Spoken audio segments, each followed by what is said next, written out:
ఒక్కళ్ళు కూడా సపోర్ట్ లేరు తనకి. తన అమ్మతో సహా కూడా తనకు సపోర్ట్ లేరు. అంతేనా? ఏం మ్యామ్ దేనికి సపోర్ట్ లేరు? సపోర్ట్ ఉంటేనే గదా నీకు ఓడిపోయినా ఎమ్మెల్సీ వచ్చింది. ఇప్పుడు ఏదన్నా అడగాలనుకుంటే స్ట్రెయిట్‌గా అడగాలె. నీకు వాటాలు గావాలన్నా, ఇంకా పార్టీల ప్రమోషన్ గావాలన్నా డైరెక్టు కేసీఆర్‌ని కలిసి అడగొచ్చు. కేసీఆర్ గారు కలిసే పరిస్థితి లేకుంటే అన్న కేటీఆర్‌కి చెప్పుకోవచ్చు. అన్న కేటీఆర్ కాకుంటే బావ హరీష్ ఉన్నట్టు చెప్పుకోవచ్చు. నిన్న రాయబారానికి వచ్చిన దూతలు ఆయన ఎవరు దామోదర్ రావు గారు, గండ్ర మోహన్ రావు గారు వాళ్ళకి చెప్పుకోవచ్చు. వాళ్ళు వెరీ క్లోజ్ టు ఫ్యామిలీ.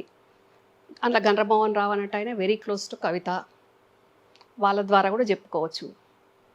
నేను ఇది కావాలనుకుంటున్నా, నాకు ఇబ్బంది అవుతుంది అని చెప్పొచ్చు. అందరూ ఎందుకు వాళ్ళ అమ్మకే చెప్పొచ్చు కదా. ఓహ్! డైరెక్ట్ ఇంకా మమ్మీయే దగ్గర గదా! మమ్మీకి జెప్తే అసలు పనైపోతది గదా! జనరల్లీ. నాన్నకేదైనా చెప్పాలంటే అమ్మకే చెప్తారు గదా! అది కాదు. తను అనుకున్నది కావాలన్నప్పుడు మొండి పట్టైనా అక్కడ నాన్నకి ఇష్టం లేకున్నా పదవులు తెచ్చుకుంది. టికెట్లు తెచ్చుకుంది, పదవులు తెచ్చుకుంది. 2014లో ఎంపీ టికెట్ తెచ్చుకుంది బలవంతంగానే. తర్వాత ఓడిపోయి ఎమ్మెల్సీ కూడా తెచ్చుకుంది. ఇష్టం లేదా? కేసీఆర్ గారికి అది ఇవ్వడం ఇష్టం లేకుండేనా? కేసీఆర్ గారికి ఇవ్వడం ఇష్టం లేక కదండి. ఎవరు ఫ్యామిలీ మెంబర్స్ పొలిటికల్‌గా రావడం ఆయనకి ఫస్ట్ ఆఫ్ ఆల్ ఇష్టం లేదు. ఆహా!